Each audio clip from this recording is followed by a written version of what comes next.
Each Brompton leaves the factory with a unique identifying serial number. The first 4 digits of the serial number correspond to the year and month in which your bike was built. The first to refer to the year, and the second to refer to the month. For pre-2013 bikes, the serial number can be found on the back of the seat tube below the seat clamp. The serial number consists of a silver sticker with 10 digits and a barcode. The frame number can be found stamped onto the frame as shown. For 2013 bikes and newer, sticker has been replaced by a serial plate and has moved lower down the seat tube. The frame number remains in the same place, but it's also included in the plate. From late 2021, the plate remains in the same place but only includes the serial number.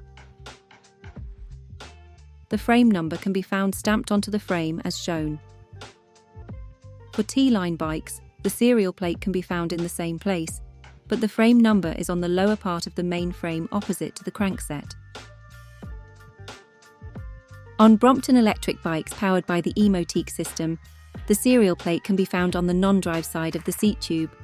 The frame number is also relocated to the lower part of the main frame, opposite the crankset.